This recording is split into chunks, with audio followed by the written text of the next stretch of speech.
আসসালামু আলাইকুম সবাইকে। কি অবস্থা সবার, কেমন আছেন? মার্কেটে প্রচন্ড প্যানিক চলতেছে।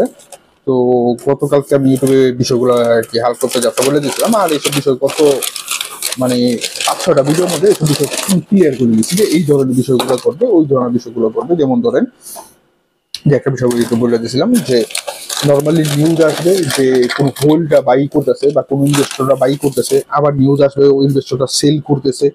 ঠিক আছে, এগুলো জাস্ট একবারে নর্মাল বিষয়। তো আজকে ভিডিওটা করতে সময় একটা বিষয় সরি বলে রাখি, আমি খুবই প্যারার মধ্যে আছি এখন। মাত্র আমি জাস্ট টাইম পাইলাম হলো গিয়ে লাঞ্চ করার জন্য। ঠিক আছে, তো প্লিজ ডোন্ট মাইন্ড, আমি আপনাদেরকে ছোটোখাটো কয়েকটা জিনিস বোঝা দেওয়ার চেষ্টা করি। ঠিক আছে, মানে মার্কেটের দিকে বা তেমন মানে ইম্পর্টেন্ট কোনো কিছুই চলতেছে না। সব থেকে ইম্পর্টেন্ট কথা যেটা যেটা চলতেছে সেটা হলো গিয়ে প্যানিক।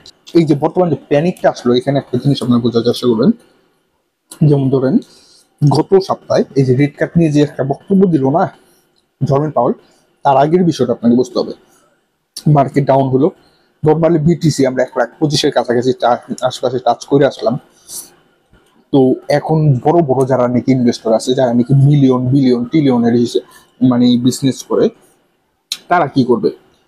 এই যে গতকালকে যেমন ধরেন একটা নিউজ আসছে যে হোয়েল নাকি বিরাট পরিমাণের বিটকয়েন সেল করছে, যার কারণে এই মার্কেটের দাম বলছে। স্টক মার্কেট নিয়ে একটু পরে কথা বলতেছি, জাস্ট সেকেন্ড।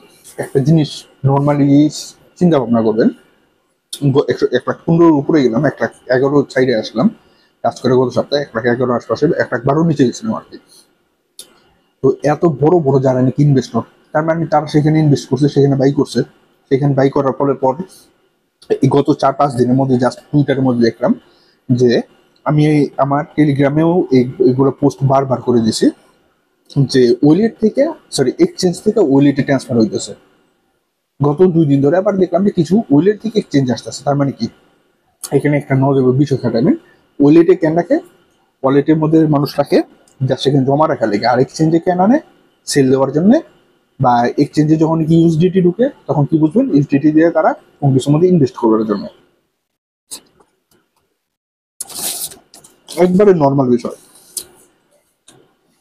তো এই যখন নাকি আমরা মোটামুটি কিন্তু বুঝে গেছিলাম যে জ্যাকসন হোলের মধ্যে আসবে যে জর্মেন পাওয়েল একটা ইঙ্গিত দিবে রেড কার্ড সম্পর্কে। জর্মেন পাওয়েল সেটাই দিছে, এবং আপনারাও জানতেন বা আমরাও জানতাম যে রেড কার্ডের ইঙ্গিত জর্মেন পাওয়েল যখনই দিবে মার্কেটে একটা ছোটখাটো পাম্প নেবে। কিন্তু এই ইফেক্ট সম্পর্কে আপনি বুঝতে হবে। ঠিক আছে, তো মার্কেটে একটা পাম্প দিছে, তারা সেল করে দিছে, নর্মাল বিষয়। কিন্তু সেল করছে সেই জন্য মার্কেট ডাম্প হয়েছে, বিষয়টা তা না। বিষয়টা হলো একটুখানি অন্যরকম। এই জিনিসটা আমি আপনাদেরকে আমার যে জেনারেল সিরিজের যে যে সিরিজটা আছে, প্লে লিস্টটা, সেটাখানে দেখবেন এই বিষয়গুলো আমি খুব ডিটেলে ভাইঙ্গা আপনাদেরকে বোঝা দিচ্ছি। ধরেন যে আগামী মাসে কোন একটা বিষয় আছে, যে কোনো একটা বিষয় ধরেন যে আগামী মাসে আমেরিকার নির্বাচন হবে, নির্বাচনের মধ্যে আগামী মাসে এই ডোনাল্ড ট্রাম্পে দাঁড়ানোর পর আগামী মাসে ডোনাল্ড ট্রাম্প জয় লাভের সম্ভাবনা অনেক বেশি। মানে একটা আপনাকে এক্সাম্পল দিতেছি, এখন তো ডোনাল্ড ট্রাম্পের পক্ষ থেকে কোনো ধরনের নিউজ আসেনি বা কারো পক্ষে থেকে কোনো নিউজ আসেনি। হঠাৎ করে বড় ধরনের কোন একজন ব্যক্তি এসে বললো যে হ্যাঁ আগামী মাসের 20 তারিখে ডোনাল্ড ট্রাম্প নির্বাচনে দাঁড়াবে এবং নির্বাচনে দাঁড়ানোর পর উনি জয়লাভ করবে। এটা কিন্তু 1 মাস বাকি। কিন্তু কোনো একটা অকেশনের মধ্যে কিছু একটা বিষয় ঘটবে এবং সেইটার যদি একটা নিউজ 1 মাস বা 2 মাস আগে আসে, তখন যদি মার্কেট একটা পাম্প হয়, মার্কেট যে জায়গা থেকে পাম্প করবে, মার্কেট আবার 2 দিন 4 দিন বা 10 দিনের ভিতর, নর্মালি 7 দিনের ভিতরে বেশিরভাগই হয়ে থাকে, কিন্তু আমি একটুখানি বাড়া দিলাম যে 10 দিনের ভিতর ঠিক আগের জায়গায় আবার ফেরত আসে। তো নর্মালি আমরা দেখলাম যে 1,12,000 আশপাশে ছিল, সেইখান থেকে জর্মেন পাওয়েল একটা বক্তব্য দিল, সেই বক্তব্যের পরে পাম্প হইলো। তো সেই যে ইফেক্টটা, এটা কি মানে রেড কার্ডের, এটা কি রেড কার্ড হয়েছে? রেড কার্ড কিন্তু হয় নাই। তাহলে এই যে পাম্পটা যে ছোটখাটো হইলো, তাহলে রেড হুদাই হুদাই হইলো। তাহলে অকারণে যদি হয়, তাহলে অকারণে হইলে যে জায়গা থেকে পাম্পিং হয়েছে ঠিক সেই জায়গাটা আবার ফেরত আসবে। এটা একটা নর্মাল কমন সেন্স। তবে আপনি যদি মনে করেন যে সিগন্যাল গ্রুপে থাকেন বা কোনো ধরনের মনে করেন যে অন্যের ভরসায় থাকেন, এই বিষয়গুলো বুঝতে পারবেন না। আপনি যদি ক্রিপ্টো মার্কেটে আসেন, একটা বছর আপনার মানে শিকার পিছনে টাইম পাস করতে হবে, 6 থেকে 7 মাস আপনার একটা বিষয় হতে হবে প্র্যাকটিস, এবং মার্কেটে কি হইতেছে সেই বিষয়গুলো বুঝতে হবে। যেমন ধরেন যে বিটকয়েন পাম্প ডাম্প হইলো, ওল্ড কয়েন কিছু কিছু আবার পাম্প হইলো। বিষয়টা কি আপনার সেখানে অবস্থা বুঝতে হবে। গত সপ্তাহে আমি আপনাদেরকে আরেকটা বিষয় ক্লিয়ার করে দিয়েছিলাম, ইথেরিয়াম যদি তাহলে একটা নির্দিষ্ট জায়গায় সেট আপ হয়ে যায়, যে ডাউনে আসলেও সেট আপ হলো অথবা পাম্প হয়ে সেট আপ হলো, কিন্তু ইথেরিয়ামকে কোন একটা জায়গায় গিয়ে সেট আপ হতে হবে। 4700 এর আশপাশে দেখলাম যে ইথেরিয়াম 2 দিন ধরে ঘোরাঘুরি করতেছে, ইথেরিয়াম সেট আপ হওয়ার চেষ্টা করতেছে। তো গতকালকে ডাউন হয়ে গেল এই বিষয়ের উপর প্যানিকের কারণে। যাই হোক, ইথেরিয়াম যদি কোনো একটা জায়গায় সেট আপ হয়ে থাকে, ইথেরিয়ামের ইকোসিস্টেমের যে কয়েনগুলো আছে, ইথেরিয়াম ব্লকচেন ইউজ করা যে কয়েনগুলো আছে, ইথেরিয়ামের আশেপাশে যেসব কয়েনগুলো আছে, মানে যেগুলো নাকি ইথেরিয়ামের সোসাইটির, সেগুলা পাম্প করবে ফার্স্ট অল কয়েনের মধ্যে, তারপরে নর্মালি অন্যান্য কয়েন সেইগুলো দেখা দেখি অন্য কোনো কয়েনগুলোর মধ্যে হালকা হালকা ইফেক্ট আসা শুরু করবে। এটা একটা একবারে নর্মাল ইজি বিষয়। তো ইথেরিয়ামের রিলেটেড কয়েনগুলোর মধ্যে আমরা দেখলাম হালকা পাম্প আসা শুরু হলো, গতকালকে প্যানিক আইসা করলো, বিষয়টা মনে করেন একটুখানি অন্যরকম হয়ে গেল। এখানে 3 নম্বর আরেকটা গেম আছে, লিকুইডেশন গেম। বিটকয়েন যখন নাকি উপরে গেছে, তখন যারা যারা শর্ট করছিল উপরে গেলে মনে করেন যে তাদের একটা মনে করেন যে ডিসি ইয়ে সব এসএল দেওয়া আছে, তারপর লিকুইডেশনের লিমিট আছে, তাদেরকে শর্ট করাতে হবে। ওই প্যানিকটাকে ইউজ করে, ওই নিউজটাকে ইউজ করে সেখানে অনেক মানুষকে লিকুইডেশন করানো হয়েছে। তারপর হইলো এখন কিছু মানুষকে লং করবে, নিচে কিছু মনে করেন যে অর্ডার আছে, সেই অর্ডারগুলোকে ক্যাচ করতে হবে। লিকুইড অর্ডার মানে হিট ম্যাপে আপনি যাবেন, বা নর্মালি ইউটিউবাররা এই বিষয়গুলো খুব ভালো করে দেখা যায়। 2-4 থেকে 3 জন আপনি ইউটিউবার ফলো করতে পারেন, যেমন ধরেন যে ক্রিপ্টো লাভার বর্তমানে খুবই ভালো করতেছে, বা ভালো নিউজগুলো দেখাইতেছে, ঠিক আছে, ওকে ফলো করতে পারেন, ঠিক আছে। তো এই জিনিসগুলো জাস্ট নিউজ বা আপডেট ফলো যদি চান, যে না আমি অ্যানালাইসিস চাই না, আমি মার্কেট সম্পর্কে কোনো কিছু এখন চাই না, আমি জাস্ট খালি নিউজ বা আপডেটগুলো চাই, তাহলে এই চ্যানেলটা আপনি দেখতে পারেন, আমি মাঝে মাঝে দেখি। কিন্তু এরা কি করে লিকুইডেশন হিট ম্যাপটা দেখায়, তারপরে হলো ইটিএফ দেখায়, আপনি ইটিএফ দেখবেন। গত বিটকয়েনের ইটিএফ গত 4 থেকে 5 দিন ধরে সেল হইতেছে, তার মানে কি আমরা একটা ইঙ্গিত পেয়ে গেতেছি মার্কেট একটা ডাউন আসবে। গত বৃহস্পতিবার দিনে আমি আপনাদের বলে দিলাম যে লাস্ট 4 দিন যখন সেল হচ্ছে, তার মানে কি আমরা শনি রবিবারের পর থেকে একটা ছোটখাটো কারেকশন দেখতে পারি। তো কোন একজন হোয়েল সেল দিছে, সেটার জন্য মার্কেট ডাম্প হচ্ছে, এই ধরনের চিন্তা ভাবনা নিয়ে যদি থাকেন, এই যে একটা ডাম্প হলো, একটা 10-এর নিচে আসলো বা আশপাশে আসলো, এইখানে তো অনেক অনেক হাজার হাজার হোয়েল আছে, তারা কিনতেছে, তারা এখন রিজার্ভ করবে, তারা এখন মনে করেন যে ওয়েলিটি নিয়ে রেখে দিবে। গত সপ্তাহে 4টা ভিডিও ভালো করে দেখে নেবেন, মোটামুটি আগামী মাস বা আগামী 2-3 মাস সম্পর্কে খুব ভালো আইডিয়া পাওয়া যাবে।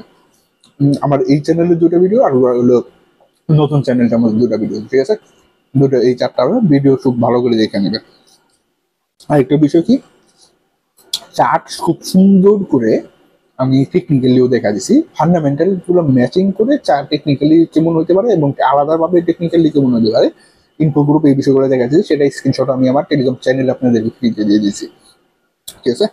এই বিষয়গুলো বুঝে সবার লাস্টে সবথেকে আরেকটা গুরুত্বপূর্ণ বিষয় কি, স্টক মার্কেট বর্তমানে সব থেকে ক্রিটিক্যাল জোনে, ক্রাইসিস জোনে, রিস্কি জোনে, প্যানিক জোনে আছে শেয়ার মার্কেট। কিছুদিনের মধ্যে বা গত সিজনের পর থেকে এই সিজনটার মধ্যে এখন যদি আমরা কারেকশন পাইতেছি না, শেয়ার মার্কেট নাসডাক ধরেন, ইন্ডেক্স যে ইন্ডেক্সগুলো আছে, ইন্ডেক্সগুলোর মধ্যে নাসডাক ধরেন, ডাউ জোন্স ধরেন, অথবা S&P 500 ধরেন, সব থেকে হাইতে আছে।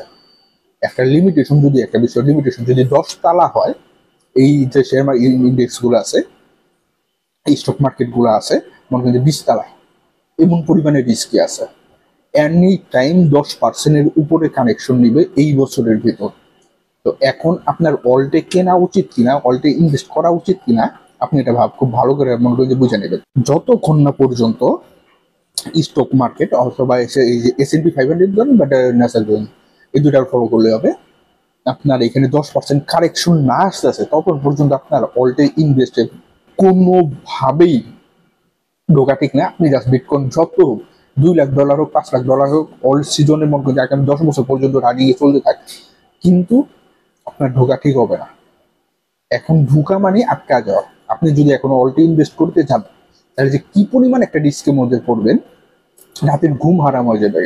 তারপর হলো সবার একটাই কথা ভাই, তাহলে কখন ইনভেস্ট করবো, সব থেকে ইম্পর্টেন্ট বিষয় কি, গত ভিডিওতে আমি বলে দিছি 4টা কারণ। এই 4টা বিষয় যদি কোনোভাবে ঘটে বা এই 4টা বিষয় থেকে যে কোনো 3টা যদি ঘটে যায় বা এই 3টা লক্ষণ আমরা দেখি, তাহলে আমি অল্টে মাত্র এই বছর আর ধরো কিছু পরিমাণ বা হালকা পরিমাণ নেওয়ার চেষ্টা করবো, যেটা নাকি আমার মানে বেশি আমার জন্য রিস্কি হবে না। আচ্ছা, তো একটা বিষয় কি, বিটকয়েনের মাত্র উপরে 2,000 নিচে 2,000 মানে যদি 4,000 আপ ডাউন মার্কেটের জন্য কোনো কিছু নেই। এটা বিটকয়েনের জন্য খুবই নর্মাল একটা বিষয়। ধরেন যে আপনার কাছে 1,00,000 টাকা আছে, 1 টাকা যদি হারা যায় বা 100 টাকা বা আপনার ধরেন যে 1 লাখ আছে, 1,000 টাকা মনে হয় যে লস হয়ে গেল আজকে, আপনি জানেন যে আবার কালকে আবার আমার এখানে 2,000 এসে পড়বো, তাই না? এই বিষয়গুলো একবারে নর্মাল কমন সেন্স, এই বিষয়গুলো বোঝার চেষ্টা করতে হবে। আর এই যে প্যানিক গুলো ছড়ায় না, এই প্যানিক গুলোর মধ্যে এক্সচেঞ্জ গুলা ম্যানিপুলেশন থাকে।